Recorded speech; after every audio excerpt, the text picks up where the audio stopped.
কথা বলিস না তুই বুঝে। বিসমিল্লাহির রহমানির রহিম। সম্মানিত অভিভাবক ও প্রিয় শিক্ষার্থীবৃন্দ, আসসালামু আলাইকুম। Lions school and college Rangpur কর্তৃক আয়োজিত অনলাইন ক্লাসে সবাইকে স্বাগত। আমরা নবম শ্রেণীর শিক্ষার্থীরা আজকে আমরা আলোচনা করব তোমাদের তৃতীয় অধ্যায় নিয়ে শক্তি স্তর এবং উপশক্তি স্তরের ধারণা।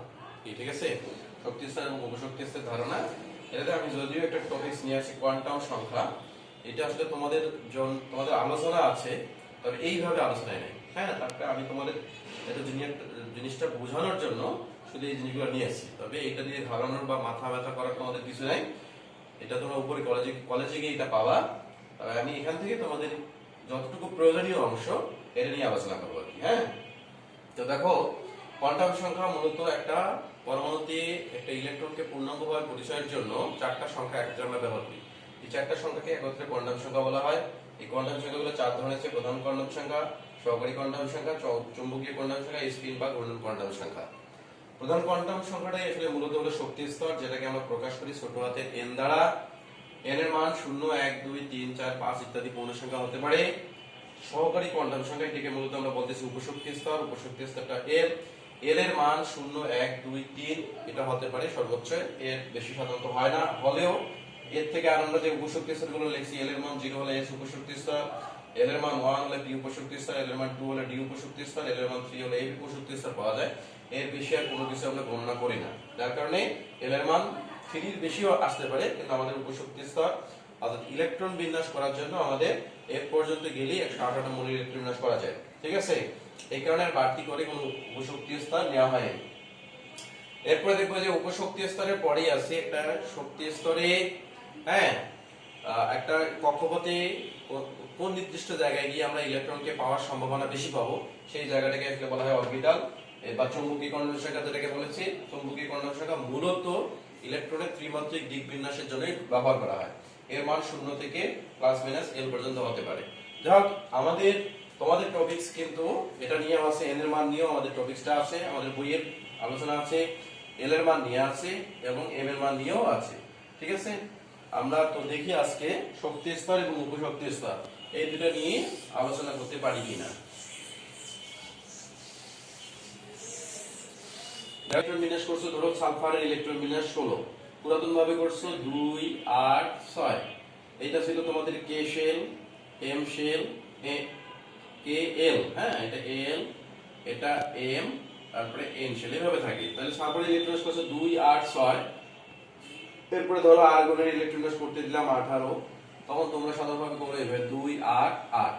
k শেল, এটা হলো প্রথম শক্তি স্তর, l শেল হলো দ্বিতীয় শক্তি স্তর, m শেল হলো তৃতীয় শক্তি স্তর। কিন্তু যখনই আমরা পটাশিয়ামের ইলেকট্রন বিন্যাস করছি 19, তখন কি করছি 2, 8, 8, 1।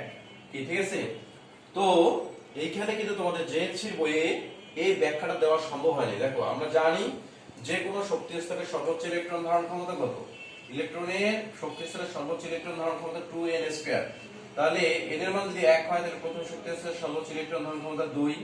n এর মান যদি 2 হয় তাহলে দ্বিতীয় শক্তি স্তরের সর্বোচ্চ ইলেকট্রন ধারণ ক্ষমতা 8। n এর মান যদি 3 হয় তাহলে তৃতীয় শক্তি স্তরের সর্বোচ্চ ইলেকট্রন ধারণ ক্ষমতা কত? 18।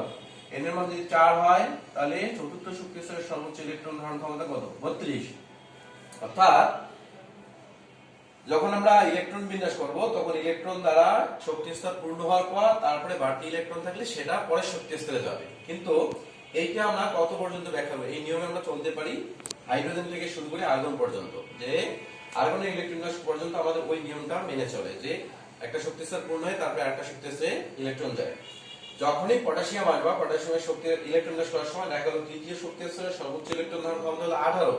কিন্তু এখানে 18 না হয়ে দেখা গেল n শেলে একটা ইলেকট্রন চলে যায়। ঠিক আছে, এই ব্যাখ্যাটা কিন্তু তোমাদের ওখানে আমরা আর দিতে পারি না। হ্যাঁ, তখন শক্তি স্তর দিয়ে এটা ব্যাখ্যা একইভাবে ক্যালসিয়ামের ইলেকট্রন বিন্যাস, অর্থাৎ চতুর্থ শক্তি স্তরে ইলেকট্রন দুইটা গেল m শেলে, এখানে তৃতীয় শক্তি স্তরে তো 10 লেখা যেত, না লিখে কেন আমরা n শেলে দুইটা ইলেকট্রন দিলাম? এই ব্যাখ্যাটা কিন্তু আর শক্তি স্তর দিয়ে দেওয়া যায় না। তখন আমাদের কিসের প্রয়োজন হয়? উপশক্তি স্তরের প্রয়োজন হয়। তখন কিসের প্রয়োজন হয়? উপশক্তি স্তর। ঠিক আছে, আমরা এখন আলোচনা করব উপশক্তি স্তর নিয়ে।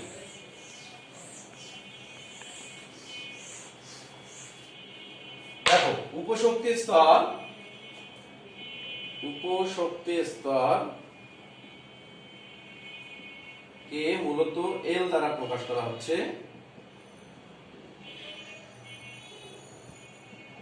এল দ্বারা প্রকাশ করা হয় কি, ঠিক আছে? আচ্ছা, এল এর মান এল ইকুয়াল টু 0 1 2 3 ইত্যাদি হতে পারে। এল এর মান 0 হলে এটা এস উপশক্তি স্তর, 1 হলে পি উপশক্তি স্তর, 2 হলে ডি উপশক্তি স্তর, 3 হলে এপি উপশক্তি স্তর কি, ঠিক আছে? এখন দেখবে এস এর একটা পূর্ণ রূপ আছে। এস যে হলো শার্প, আর পি যে হলো প্রিন্সিপাল, আর ডি তে হলো ডিফিউজ, এফ তে হলো ফান্ডামেন্টাল, ঠিক আছে? আচ্ছা, এখন প্রত্যেকটা শক্তি স্তরে কতটা করে উপশক্তি স্তর থাকে? শক্তি স্তরে বিদ্যমান উপশক্তি স্তরের সংখ্যা, ঠিক আছে? এটা একটা সূত্র দ্বারা আমরা প্রকাশ করি। তাহলে n ইকুয়াল টু এটা লেখা যায় 0 থেকে n মাইনাস 1, ঠিক আছে? শক্তি স্তরে বিদ্যমান উপশক্তি স্তরের সংখ্যা এটা বের করে গেল। l এর মান হচ্ছে 0 থেকে n মাইনাস 1 পর্যন্ত হয়। যেমন ধরো n এর মান 1 হলে, n ইকুয়াল টু 1 হলে n এর মান কত হচ্ছে দেখো। তাহলে 0, এখানে 0 বসাও, আর n এর মান 1 বসাও। 1 মাইনাস 1 মানে কত? 0। তাহলে l এর মান 0, তার মানে উপশক্তি স্তর কয়টা হবে? 0 একটা সংখ্যা। তাহলে উপশক্তি স্তর কয়টা হচ্ছে? একটা, ঠিক আছে? অর্থাৎ প্রথম শক্তি স্তরে কয়টা উপশক্তি স্তর? একটি উপশক্তি স্তর, ঠিক আছে? এই উপশক্তি স্তরটাকে আমরা কি দ্বারা প্রকাশ করব? দেখো l এর মান 0 হলে কোন উপশক্তি স্তর পাওয়া যায়? s উপশক্তি স্তর পাওয়া যায়। এবং এই উপশক্তি স্তরটা কত নম্বর শক্তি স্তরে আছে? n হলো যেহেতু শক্তি স্তর, তাহলে এটা কত? n এর মান 1, তাহলে এটা 1 নম্বর শক্তি স্তর বা প্রথম শক্তি স্তরে আছে। এই কারণে এখানে লেখা হবে 1s। একই ভাবে n এর মান 2 হলে, তাহলে l ইকুয়াল টু দেখো 0 অবশ্যই লিখতে হবে, এখানে বসাবো 2 মাইনাস 1 অর্থাৎ কত হচ্ছে? 1। তার মানে দ্বিতীয় শক্তি স্তরে কয়টা উপশক্তি স্তর পাচ্ছি আমরা? দুটো উপশক্তি স্তর। দেখো l এর মান 0, এর জন্য একটা উপশক্তি স্তর পাবো s, আর l এর মান 1, এর জন্য একটা উপশক্তি স্তর পাবো p। তাহলে l এর মান 2 হলে, তাহলে n যেহেতু 2, এর জন্য ওই উপশক্তি স্তরগুলোর সামনে কত থাকবে? 2s 2p, ঠিক আছে? n ইকুয়াল টু 3 হলে একই ভাবে l এর মান 0 1 2 পাবা। এখানে 2 মাইনাস 1, সরি 3 মাইনাস 1, তার মানে কত? 2। তাহলে 2 সরাসরি লেখা যাবে না, এর আগের যে সংখ্যাগুলো 0 থেকে 2 পর্যন্ত যেতে হবে। তাহলে কত? n এর মান 3, অর্থাৎ কত? তৃতীয় শক্তি স্তর। তাহলে তৃতীয় উপশক্তি স্তর কয়টা হচ্ছে? 0 একটা উপশক্তি স্তর, 1 2 তিনটা সংখ্যা, তার মানে এখানে তিনটা উপশক্তি স্তর আছে। তাহলে তিনটি উপশক্তি স্তর। তাহলে কি কি পাবা? 0 এর জন্য পাচ্ছ s, 1 এর জন্য পাবা p, আর 2 এর জন্য পাচ্ছ d। এই উপশক্তি স্তরগুলো কোন শক্তি স্তরে আছে? এটা হলো n এর মান। তাহলে n কত? 3, এখানে 3s 3p 3d। একই ভাবে n ইকুয়াল টু 4 হলে, তাহলে n এর মান কত হচ্ছে? 0 1 2 3। তাহলে এবারে দেখো চতুর্থ শক্তি স্তরে উপশক্তি স্তর কয়টা হচ্ছে? 4টা উপশক্তি স্তর। কি কি হচ্ছে? l এর মান 0 আছে s, 1 আছে p, 2 আছে d, আর f আছে, সরি 3 আছে, এই কারণে f হবে। এই উপশক্তি স্তরে কত নম্বর শক্তি স্তরে? চতুর্থ শক্তি স্তরে। তাহলে এখানে হবে 4s 4p 4d 4f, ঠিক আছে? তো এই হলো উপশক্তি। প্রত্যেকটা শক্তি স্তরে কতটা করে উপশক্তি স্তর আছে এটা আমাদের এটা জানার ব্যাপার। তো আমি দেখাই যে এই উপশক্তি স্তর আমাদের ইলেকট্রোবিন্যাস করার জন্য মোটামুটি অষ্টম শক্তি স্তর পর্যন্ত যাওয়া লাগে। হ্যাঁ, তো অষ্টম শক্তি স্তর পর্যন্ত যে উপশক্তি স্তরগুলো, এটা একটা নির্দিষ্ট সীমা পর্যন্ত গিয়ে বাড়ে, তারপরে আবার গিয়ে কমে। দেখো প্রথম শক্তি স্তরে উপশক্তি স্তর পাবা 1s, দ্বিতীয় শক্তি স্তরে পাবা 2s 2p, তৃতীয় শক্তি স্তরে পাবা 3s 3p 3d, চতুর্থ শক্তি স্তরে পাবা 4s 4p 4d 4f, পঞ্চম শক্তি স্তরে 5s 5p 5d 5f, ঠিক আছে? এরপরে গিয়ে ষষ্ঠ শক্তি স্তর থেকে এটা বাড়বে না, বরং এটা এখন কমা শুরু করবে। তাহলে এবার হবে 6s 6p 6d। সপ্তম শক্তি স্তরে গিয়ে এটা হচ্ছে 7s 7p, অষ্টম শক্তি স্তরে গিয়ে এটা হচ্ছে 8s, ঠিক আছে? এই উপশক্তি স্তরগুলো প্রত্যেকটাই আমাদেরকে লাগবে। কেমন? এটা হলো উপশক্তি স্তর। এবার আমরা দেখবো উপশক্তি স্তরে কতটা করে ইলেকট্রন থাকে। হ্যাঁ, এবার আমরা দেখতেছি উপশক্তি স্তরে ইলেকট্রন ধারণ ক্ষমতা।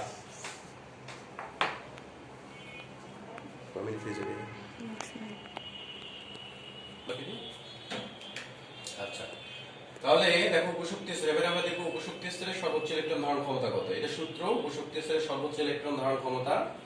হ্যাঁ, উপশক্তি স্তরে সর্বোচ্চ ইলেকট্রন ধারণ ক্ষমতা ইকুয়াল টু 2 × 12 + 1। তো দেখো এল এর মান যখন 0 হবে তখন আমরা পাবো এস উপশক্তি স্তরে, এটা আমরা দেখে নিলাম আগেই।